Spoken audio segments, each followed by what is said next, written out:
오늘은 이제 여러분과 함께 융이 말하는 그 일방성에 대해서 살펴보겠는데, 그 일방성의 문제가 융 심리학의 핵심 주제잖아요, 사실은. 왜냐하면 융 심리학이 균형과 조화를 강조하는데, 일방성은 균형도 없는 거고 조화도 없는 거예요.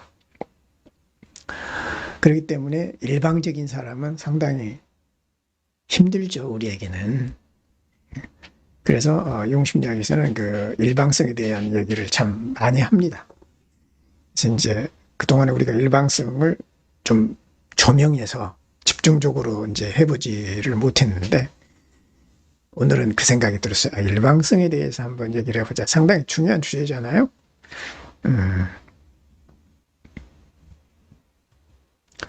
자, 이제 화면이 바뀌었습니다. 보입니까? 일방성이란 무엇이냐? 우선은 네 가지 질문으로 한번 시작해 보겠습니다. 첫 번째로, 우리 주변에 모든 면에서 일방적인 사람이 있다면 어떨까요? 정말 벽창이라고 그러죠. 뭐 말이 통하지 않는, 아주 자기 얘기만 하는 그런 일방적인 사람이 우리 주변에 한두 사람은 좀 있는 것 같아요. 그래서 만약에 그런 사람이 있다면 참 내 마음이 어떨까? 그리고 지금 내가 어떤 상황인가? 이런 얘기를 조금 올려주면 좋겠고요. 일방적인 사람들은 왜 그럴까? 그 사람들은 왜 그럴까요? 왜 그렇게 일방적일 수밖에 없을까요? 우리는 이제 그 사람들이 잘못됐다, 잘했다를 떠나서 일방적일 수밖에 없는 아마 사연이 있지 않을까요? 또 배경이 있지 않을까요? 그렇게 좀 이해를 해보자고요. 일방적인 사람들은 왜 저럴까? 왜 그럴까? 하는 이제 고집이 또 왜 그렇게 세지? 뭐 이런 사람들. 세 번째로는 대화가 되지 않죠. 일방적인 사람들은. 대화가 되지 않은 일방적인 사람을 우리는 어떻게 대해야 됩니까? 그 벽창호 같은 사람들, 자기 얘기만 하는 사람들, 내 얘기는 전혀 듣지 않고 자기 얘기만 하는 사람들한테 우리는 그럼 어떻게 대할까요? 이제 우리가 이제 상담하고 심리를 공부하잖아요. 그렇다면 그런 사람 뭐 상대 안 해버리면 되지. 뭐 그렇게도 할 수 있겠죠. 근데 이제 상대 안 할 수 있으면 제일 좋겠는데 또 상대할 수밖에 없는 그 상황이 있잖아요. 이제 그렇기 때문에 이제 어떻게 대해야 되나. 그렇다면 네 번째 마지막 질문에 나는 일방적인 사람이 아닌가요? 이제 우리는 이제 주변에서 정말 저 사람 일방적이다. 자기 얘기만 한다. 그런데 정말 나는 안 그런가? 나는 내 얘기만 하는 사람이 아닌가? 다른 사람 얘기 잘 듣나? 뭐 이렇게 한번 생각해 볼 필요가 있을 것 같아요. 한번 지금 여기에 대해서 여러분들이 생각나는 대로 또 강의를 하는 도중에 여러분들이 또 이제 써서 올려주시면 좋겠어요. 자, 일방성에 대해서 정의를 내리자면 이제 국립국어원 표준국어 대사전에 보니까 일방성은 어느 한쪽으로 치우친 것을 의미한다. 이제 사방을 본다든가 위아래 전후 좌우를 이렇게 보는 것이 아니라 자기가 보고 싶은 거 한쪽만 보는 거죠. 이제 융심리학 관점에서 일방성이 무엇인가 생각을 해본다면 아마 정신 에너지인 리비도가 한쪽 방향으로만 흘러가는 거죠. 리비도가 순환돼야 되는데 한쪽 방향으로만 흘러가는 거예요. 한쪽 방향으로만 집중되는 현상으로 이제 말할 수가 있겠다. 여기 그림 보시면 이제 그 길이 이제 오직 그 중앙을 향해서 가고 있죠. 자, 이게 과연 나쁜 것일까요? 자, 계속 이 옆에를 보고 뭐 위에도 보고 아래도 본다면 아마 굉장히 제대로 못 갈 것 같아요. 근데 오직 그 이제 목적만 향해 달려가는 이것도 일종의 일방성이잖아요. 그래서 이것이 일방성이 꼭 나쁜 것만은 아니다. 그런 생각이 들었습니다. 즉 그래서 이제 한번 이제 찾아본 거죠. 자, 그 다음 볼까요? 제가 이제 그 일방성에 대해서 찾아보면서, 어, 한번 이제 외국에 있는 홈페이지도 좀 찾아봤어요. 그래서 찾아보니까, 미국에 있는 Jungian Center for the Spiritual Sciences 이제라는 그 홈페이지가 있더라고요. 그래서 거기에서 보니까 이제 융이 말하는 일방성을 잘 정리를 해놨어요. 지금 여기까지 잘 따라오고 계십니까, 여러분?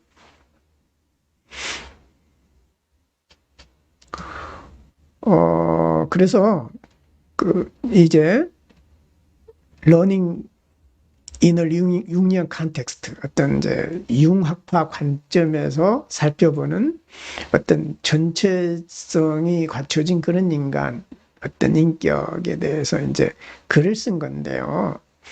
이 말은 이제 내가 붙인 겁니다. 원형으로서의 일방성. 우리는 일방성이 좀 안 좋은 거다. 그렇게만 생각을 했잖아요. 그런데 밝은 면이 있고요. 일방성에 대해서. 또 일방성이 갖는 어두운 면, 양면이 있어요. 그렇다고 본다면 일방성도 굉장히 보편적인 현상이라는 거죠. 누구나 일방적이지 않은 사람이 없어요.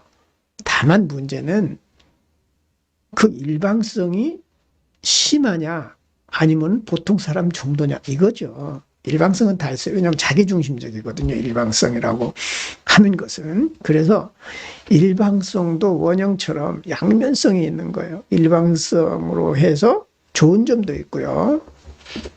또 일방성이 자기 자신을 또 악하게 만든 경우도 있다는 것이죠. 그래서 이 원형으로서의 일방성이란 말은 내가 붙인 용어입니다. 다른 데 나온 말이 아니라 이제 일방성이 원형인가? 뭐 이렇게 생각할 수 있겠지만 그럴 수 있겠다라고 내가 생각을 한 겁니다. 그래서 일방성에 대한 이제 융의 정의를 살펴보면 정신구조에 대한 나름대로 이미지가 있잖아요. 그 이미지를 통해서 융은 전달을 하는데요. 정신이 두 극이 있다는 거죠. two poles. 그래서 두 극이 있는데 두 극 사이에서의 그 평형을 유지할 평형성, 균형을 유지하려고 하는 그런 상태에서 정신이 존재한다. 이렇게 상상을 한 겁니다. 그림을 여러분도 이제 그려보세요. 두 개의 큰 이제 기둥이 있어요. 그 기둥 사이를 이제 에너지가 왔다 갔다 하면서 이제 그 어느 한쪽으로 치우치지 않고 균형을 유지하려고 하는 것이 바로 정신이라는 것이죠. 그래서 심리적인 과정이라고 하는 것은 의식이 이동하는 척도처럼 행동합니다. 어떤 이동하는 척도라는 거죠. 항상 한 자리에 있는 것이 아니라 어떤 에너지가 흐르듯이 이동한다는 것이죠. 그러면서 한순간에 그것은 이제 본능의 근처에서 자신을 발견하게 된다. 굉장히 이제 본능적이라는 거예요. 어떤 생명이 이동하고 변화하고 성장한다라고 하는 것은. 근데 어떻게 이동하느냐? 자기가 좋아하는 한쪽에서만 이동하는 것이 아니라 대극, 이쪽과 이쪽을 왔다 갔다 하면서 이제 이동하면서 거기서 생명력이 나온다는 겁니다. 그래서 다른 한편으로는 정신이 지배하는 다른 쪽 끝으로 아주 미끄러듯이 흘러간다는 겁니다. 정말 이 두 개는 언제 어느 때 왔다 갔다 하면서 언제라도 왔다 갔다 하면서 정신의 균형과 조화를 유지한다는 것이죠. 자, 그래서 융은 이제 정신적 에너지에 대해서 이제 말을 하는데요. 이제 프로이트는 그 리비도를 그 성적 에너지라고 정의를 했잖아요. 근데 융은 성적인 에너지뿐만이 아니라 모든 형태의 정신적인 에너지를 포함한다. 이제 그것을 리비도라고 표현을 했습니다. 굉장히 통합적인 개념이죠. 그래서 융은 우리가 삶을 살아가면서 이상적으로는 이 에너지가 극 사이에서 아까 말했듯이 두 극, two poles, 또 아파지스라고도 얘기를 하죠. 대극. 그 대극 사이에서 유동적이라는 겁니다. 근데 유연하게 흘러간다는 거죠. 유동적이고 또 역동적으로 이제 이동한다고 느꼈습니다. 그래서 우리의 개인적인 선호뿐만이 아니라 우리가 좋아하는 것들이 있잖아요. 우리는 언제 일방적이 되느냐? 우리가 좋아하는 것을 만날 때 일방적이 돼요. 그것이 이제 개인의 선호성이죠. 그 선호성의 일방적인 것을 결정하는 하나의 요인이 되고요. 그 다음에 기질이 있어요. 타고난 기질 때문에 일방적일 수 있거든요. 어떤 몸이 약하게 태어났거나 그러면은 어디 여행한다든가 아니면은 이런 거 과격한 거 싫어하는 사람들이 있잖아요. 나면서부터. 그래서 아주 이제 안전한 것만 추구를 한다든가 이제 이런 거. 그리고 이제 삶의 역사뿐만이 아니라 또 삶 속에서 경험하는 많은 상황이 그 에너지 흐름에 영향을 미쳐요. 어떻게 살아갈 건지, 자기 자신을 어떻게 보호할 건지 이런 것에 영향을 미치죠. 그래서 자기한테 유리한 것을 택하다 보니까 자연스럽게 그쪽으로 흘러가게 되고 그게 편하게 돼서 이제 그것이 굳어져 버리면 일방적인 성향이 돼버리는 거예요. 나중에는 그게 필요 없음에도 불구하고 자꾸 예전에 했던 자기를 구해주었던 이제 자기에게 도움이 되었던 이제 이런 것에 매여버리게 된다는 거죠. 그렇게 되면 나중에는 그것이 불편하고 사람들을 대하기도 이제 어려움을 갖게 되고 하는 이런 상황에 처해 있음에도 불구하고 예전의 습관을 버리지 못하게 되는 거죠. 그래서 이제 균형을 잃거나 일방적이게 이제 만들어 버린다는 거죠.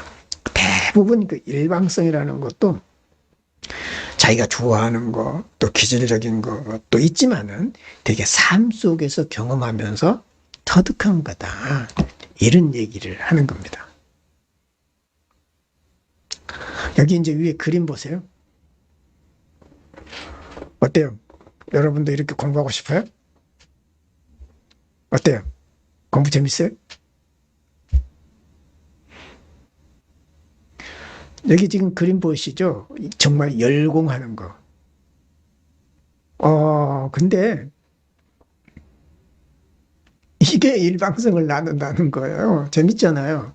우리는 일방성이라는 게 뭐 못된 짓 하고 나쁜 것만 일방성이지 하는데 이 공부하는 것도 너무 지나치게 하면은 공부 못하거나 아니면 다른 거 하는 사람들을 우습게 한다는 거죠. 그래서 이제 보통 우리가 일방성이다 그러면 대개는 안 좋게 이해를 해요. 뭐 결함이 있다 뭐 이렇게 본다라든가 또 절제가 부족하다 뭐 이렇게 얘기를 한다라든가 또 일반적으로 나쁜 척도를 말할 때 이제 일방적이다 이렇게 얘기를 하고요. 그 다음에 억압의 결과로 나타난다 일방성이. 그리고 야만적인 것이다. 굉장히 일방적인 거는 무대뽀잖아요. 굉장히 아주 야만스러운 거예요. 이제 이럴 때 주로 일방적이다 그런 말을 많이 합니다. 이제 여러분들이 이제 이 강의를 들으면서 잘 듣고 있는지 중간중간 또 이렇게 채팅을 통해서 확인하시기 바랍니다. 그런데 이런 이제 안 좋은 의미로 일방성이라는 용어가 사용도 되지만 동시에 일방성이라고 하는 것은 우리가 피할 수 없는 필연적인 거예요. 다시 말씀드리면 누구나 일방적이 될 수밖에 없는 거예요. 왜? 우리는 이기적인 유전자라는 것으로 형성되어 있잖아요. 살아남기 위해서 어떤 의미에서 보면 이기적이라야 되는 거예요. 그러다 보면 일방적인 태도를 견지할 수밖에 없을 때가 너무 많습니다. 그래서 일방성을 갖고 있다라고 하는 것은 반드시 단점만은 아니다. 그러니까 장점이자 단점이 될 수 있다. 결국 일방성에는 긍정적인 측면도 있고 부정적인 측면도 있다. 일방성이 심하게 될 때 이제 문제가 되는 거죠. 그래서 일방성이라고 하는 것은 우리의 의식적인 삶에서 피할 수 없다. 피할 수 없는 현상이에요.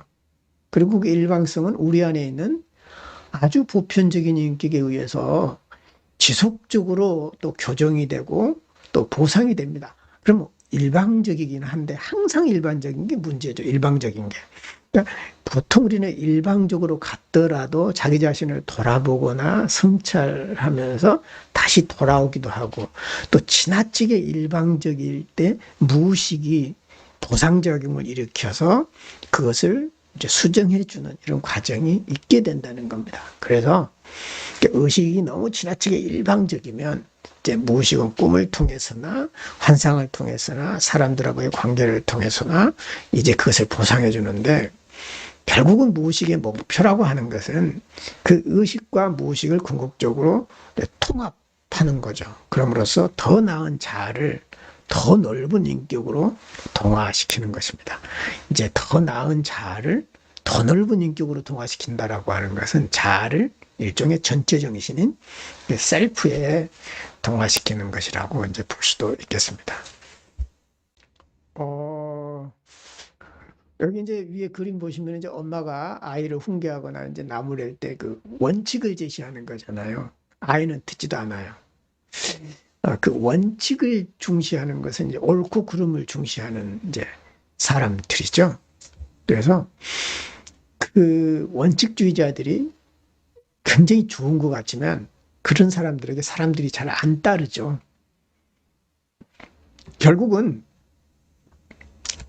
일방적인 것이라고 하는 것은 우리가 삶을 살아가면서 피할 수 없는 요소입니다. 단순히 너 일방적이야, 넌 아빠 아니라 왜 일방적이 됐지? 또 한편으로는 우리가 상담을 하거나 이제 사람을 대할 때 저 사람이 항상 일방적인 건지 아니면은 특정한 어떤 일에만 고집을 부린다든지 아니면 어느 장소에만 가서 고집을 부린다든지 이런 걸 관찰해야 되겠죠. 그래서 이전에 우리는 일방적인 것은 단순히 안 좋은 경험으로 갖고 있지만 이제는 좀 더 세밀하게 그 일방성에 대해서 분석이 필요하다. 이제 그런 겁니다. 그래서 이제 그 항상 누구나 일방적인 게 있는데 너무 지나치면 부정적인 재색을 띠게 됩니다. 이제 일방적인 것들이 너무 지나칠 때 문제가 되는데, 이제 그럴 때 부정적인 색깔을 띠게 된다는 거죠. 그래서 이제 우리가 일방성이 강해지면 그 보완적인 대극이 눈에 띄지 않게 됩니다.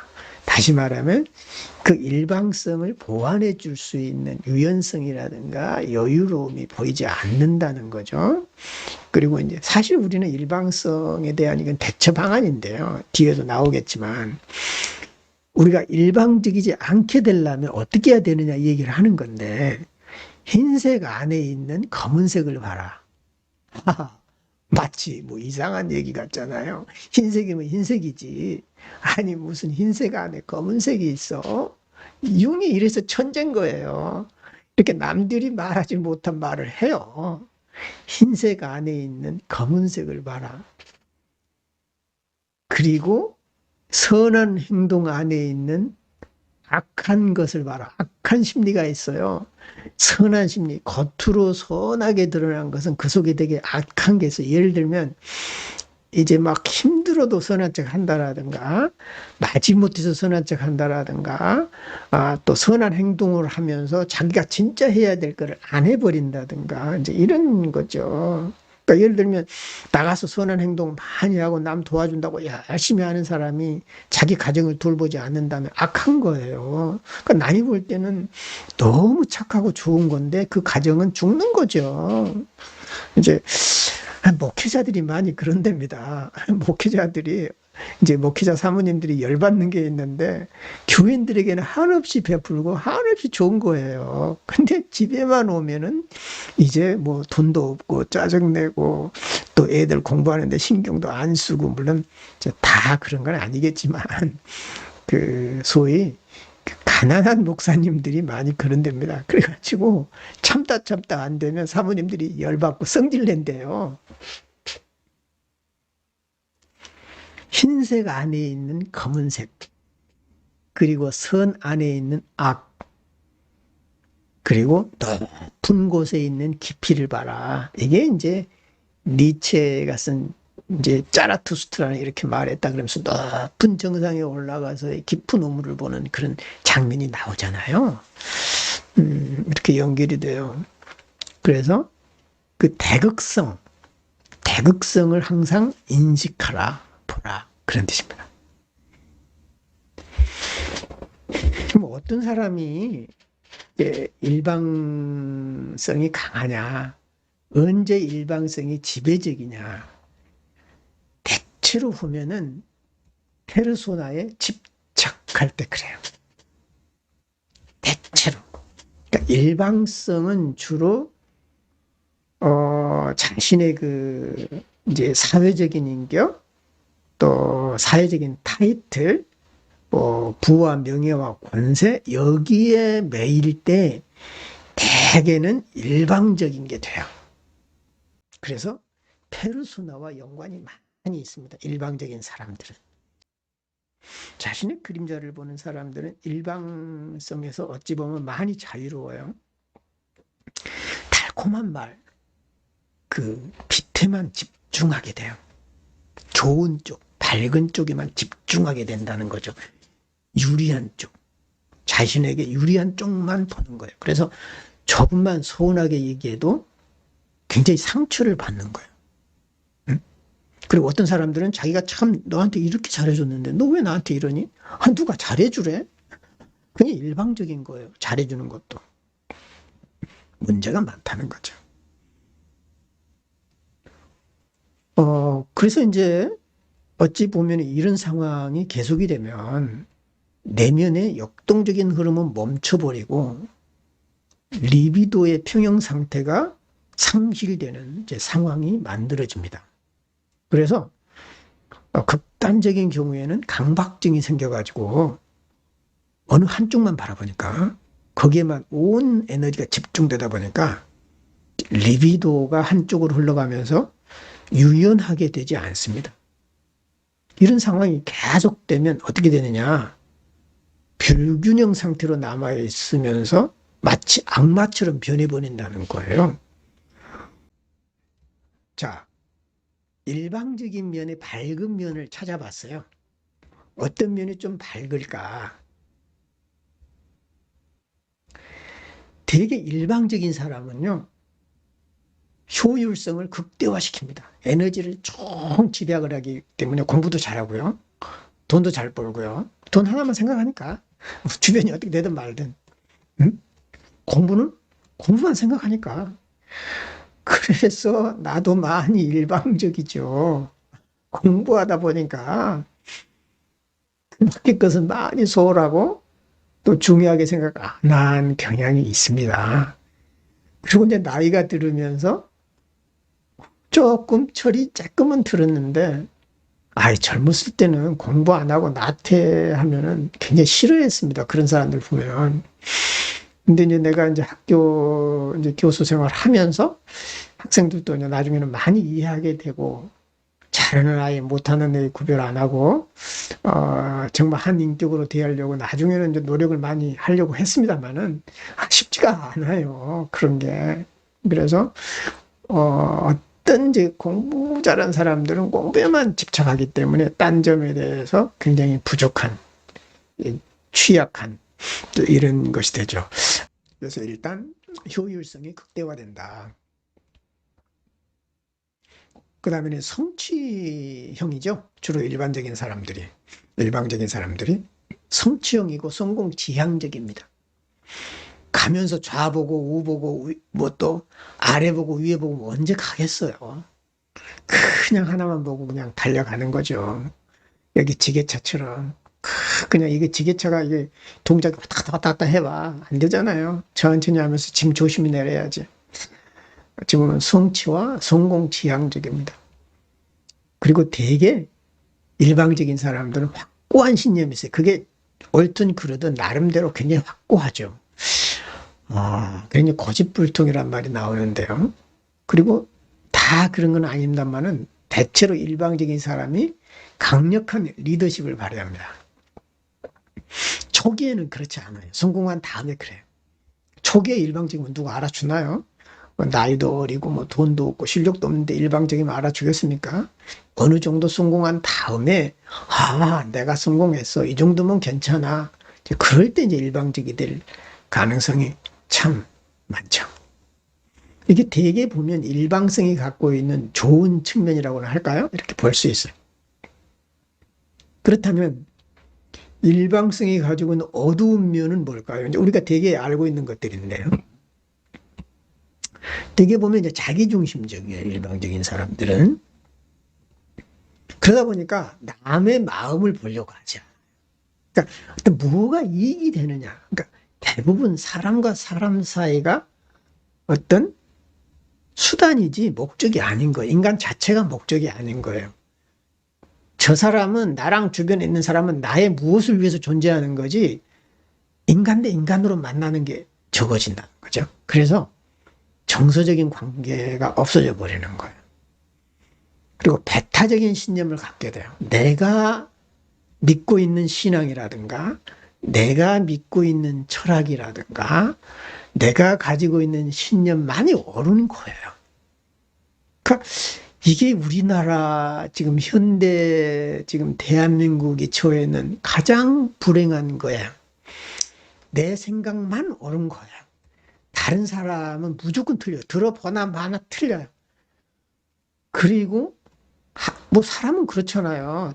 잘한 적도 있고 못한 적도 있잖아요. 근데 한 번 잘못하면 영원히 잘못해. 그 사람은 영원히 나쁜 사람이에요.